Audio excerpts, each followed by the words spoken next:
തിരഞ്ഞെടുപ്പ് പ്രചരണത്തിനെത്തിയപ്പോൾ കണ്ട അതേ ആവേശം, അതേ ജനക്കൂട്ടം. തന്നെ പാർലമെന്റ് അംഗമായി തിരഞ്ഞെടുത്തവർക്ക് നന്ദി പറയാനെത്തിയ പ്രിയങ്ക ഗാന്ധിയെയും ഒപ്പമെത്തിയ സഹോദരൻ രാഹുൽ ഗാന്ധിയെയും സ്വീകരിക്കാനെത്തിയത് ആയിരങ്ങൾ. സ്ത്രീകളും കുട്ടികളും തിങ്ങി നിറഞ്ഞ സദസ്സിലേക്ക് കൈകൂപ്പിയെത്തിയ പ്രിയങ്ക ഗാന്ധി പറഞ്ഞു, എല്ലാവർക്കും നമസ്കാരമെന്ന്. ഇതോടെ ജനക്കൂട്ടം ഒന്നടങ്കം കൈയടിച്ചു. MP ആയ ശേഷം ആദ്യമായി വയനാട് മണ്ഡലത്തിലെത്തിയ പ്രിയങ്ക ഗാന്ധിക്ക് ജനം നൽകിയത് സ്നേഹവും ആവേശവും നിറഞ്ഞ ഉജ്ജ്വല സ്വീകരണമാണ്.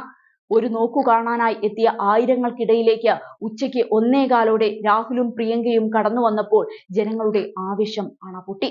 കത്തുന്ന വേനൽ ചൂടിനെ അവഗണിച്ച് റോഡിലും റോഡരികിലും കെട്ടിടങ്ങൾക്ക് മുകളിലുമായി കാത്തിരുന്ന ആയിരങ്ങളെ ഇരുവരും അഭിവാദ്യം ചെയ്തു. നാടൻ കലാരൂപങ്ങളും വാദ്യമേളങ്ങളും വിജയാരവം പരിപാടിയുടെ ആവേശം കൊടുമുടിയിലെത്തിച്ചു. നിയമങ്ങളോ വിശദീകരണങ്ങളോ ഇല്ലാത്ത ജനാധിപത്യ വിരുദ്ധമായ രീതിയിലാണ് BJP രാജ്യം ഭരിക്കുന്നതെന്ന് പ്രിയങ്ക കുറ്റപ്പെടുത്തി. ഭരണഘടനാ സ്ഥാപനങ്ങളെയെല്ലാം അവർ തകർക്കുകയാണ്. സ്വന്തം വേദനയിലും മറ്റുള്ളവർക്ക് വയനാട്ടുകാർ നൽകുന്ന ആത്മവിശ്വാസം ചെറുതല്ല. രാഹുൽ ഗാന്ധിക്ക് നിങ്ങൾ നൽകിയത് അതാണ്. അതേ ആത്മവിശ്വാസത്തിലും ധൈര്യത്തിലും നമുക്ക് വയനാടിന്റെ പ്രശ്നങ്ങൾ നേരിടണം. MP ആയി തിരഞ്ഞെടുത്തതിലൂടെ നിങ്ങൾ അതേ ധൈര്യവും ശക്തിയുമാണ് തനിക്ക് കൈമാറിയിരിക്കുന്നതെന്നും പ്രിയങ്ക പറഞ്ഞു. അതേസമയം ഉരുൾപൊട്ടൽ ബാധിതരെ സഹായിക്കാൻ വേണ്ടി UDF പ്രവർത്തകർ സംസ്ഥാന സർക്കാരിൽ ശക്തമായ സമ്മർദ്ദം ചെലുത്തണമെന്ന് രാഹുൽ ഗാന്ധി ആവശ്യപ്പെട്ടു.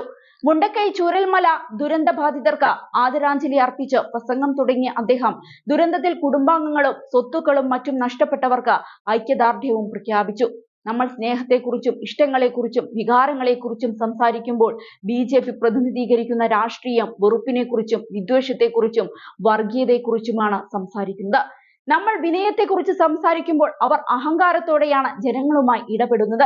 ഇത് ആശയപരമായ പോരാട്ടമാണ്. ഇന്ത്യൻ ഭരണഘടനയെ സംരക്ഷിക്കാനുള്ള പോരാട്ടമാണ്. എല്ലാ ഇന്ത്യക്കാരും തുല്യരാണ് എന്നാണ് ഭരണഘടന പറയുന്നത്. എന്നാൽ അദാനിയെ മാത്രം പ്രത്യേകമായി പരിഗണിക്കണമെന്നാണ് നരേന്ദ്രമോദി പറയുന്നത്. വയനാട്ടിൽ എന്ത് ദുരന്തം ഉണ്ടായിക്കോട്ടെ, അവർക്ക് അർഹതപ്പെട്ടത് നൽകില്ല എന്നാണ് പ്രധാനമന്ത്രി പറയുന്നത്. EDയും CBIയും അടക്കം എല്ലാ അന്വേഷണ ഏജൻസികളും അവരുടെ കയ്യിലുണ്ട്. എന്നാൽ ജനങ്ങളുടെ ഹൃദയം ഞങ്ങളിലാണ്. BJPയുടെ പ്രത്യയശാസ്ത്രത്തെ പരാജയപ്പെടുത്തുമെന്ന ആത്മവിശ്വാസം എനിക്കുണ്ട് എന്നും രാഹുൽ ഗാന്ധി ചൂണ്ടിക്കാട്ടി. കേരളത്തിലെ ജനങ്ങൾ എങ്ങനെയാണ് വയനാട് ദുരന്ത ബാധിതരെ സഹായിച്ചതെന്ന് നമുക്കറിയാമെന്നും അതിന്റെ ഏറ്റവും വലിയ ഉദാഹരണമാണ് കഫേ ജൂലൈ 30 എന്നും രാഹുൽ ചൂണ്ടിക്കാട്ടി. ജൂലൈ 30 നടന്ന ദുരന്തത്തിൽ 11 പേരെ നഷ്ടമായ നൌഫൽ ഭാര്യയുടെ ഓർമ്മയ്ക്കായി ആരംഭിച്ചതാണ് ജൂലൈ 30 എന്ന പേരിലുള്ള കഫേ. അടുത്ത തവണ താൻ വരുമ്പോൾ ആ കഫേയിൽ പോയി അവർക്ക് പിന്തുണ കൊടുക്കും.